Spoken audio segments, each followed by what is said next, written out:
very difficult to assimilate all that information at once.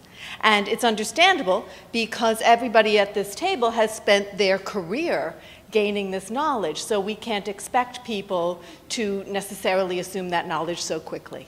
So I think this brings us to a very interesting point.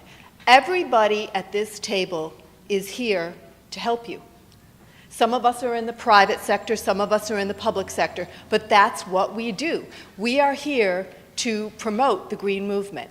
So my question for each of you is, after you've given all this interesting information to our group here, what can you do to help the people in this room to promote green building? So that's my first question to you, Chris.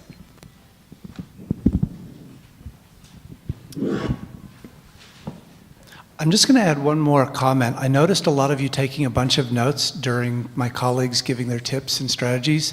So if someone asks you, isn't green more expensive? Next time you have that conversation with the owner, I want you to write this question back, and this is what you say.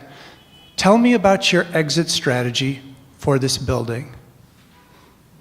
By asking them that, they'll go, how long do you intend to hold this piece of property for?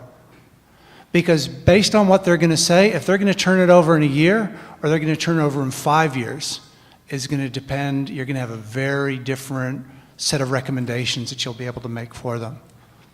So what's your exit strategy? How long are you going to hold this? Because all of my colleagues gave you a lot of good examples of different things that you could do. Now, if I'm going to hold it for 10 years, or if it's been in the family for a number of generations, or if I've just purchased it, there's a whole bunch of different things that you can do, and each one of us can assist you with those things. So going back to how do we promote the green movement, I think first off is really understanding it. Really understanding some of the things which are the good, the bad, and the ugly which are taking place out there. For instance, how many of you are familiar with a term called greenwashing? Okay, about a third. For those of you who aren't, it's people who are kind of saying things that make it like they're promoting their products green when it has nothing to do with being environmentally sensitive or benefiting the environment. I'll give you a specific example of a project that I was aware of. Even in its name, this was a condo development.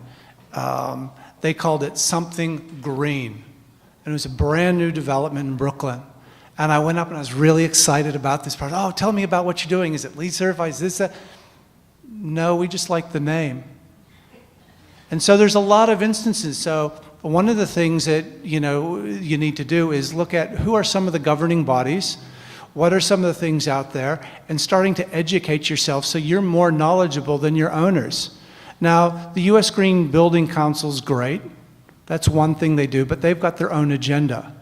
There's also things that you've got to look at as far as the bigger picture. And some of the things that New York and New York City has a tendency to do is think, well, we're the best at what we do and everything.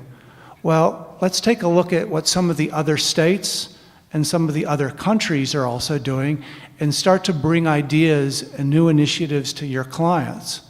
Those are some of the things that you can do right away. Being here is something that you can do right away. What are other courses that you can take?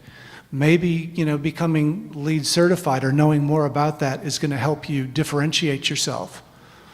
But what other people could you have on your team? For instance, someone who's a certified energy manager. If you know one of those, that's going to help differentiate you. What are the other energy solutions out there? Because green is great, but really most of it revolves back to what's the emissions, how much energy is something using. If you can address energy and you can address water, those are the two biggest drivers. So in my opinion, maybe not be the rest of others, but I think energy and water.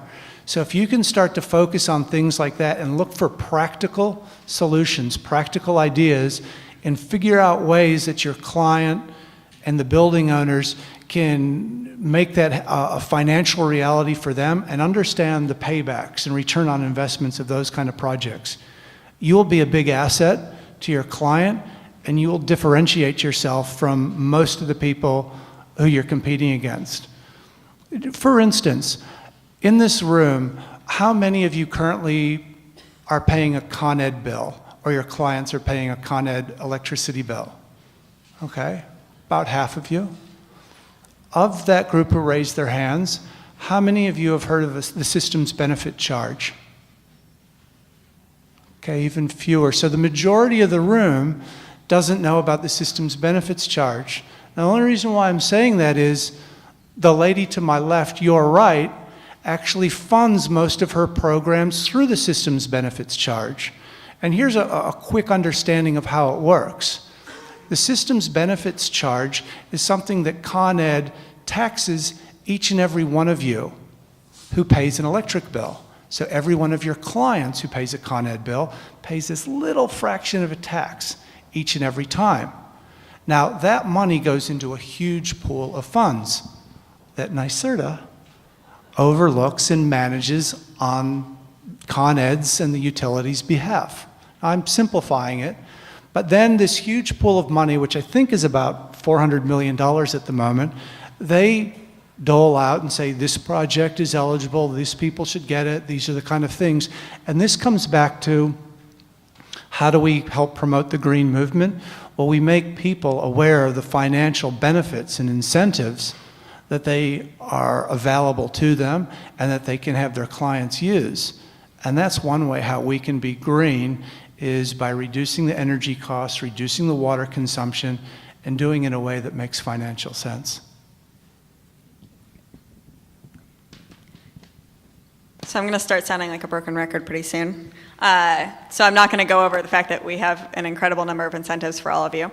But going off of what we were talking about here, we are funded through the systems benefit charge, so that means that anyone's paying Con Ed in the New York City region, we can work with them. Unfortunately, that means that we can't actually work with NYPA or LIPA customers, so I just want to put that out on the table.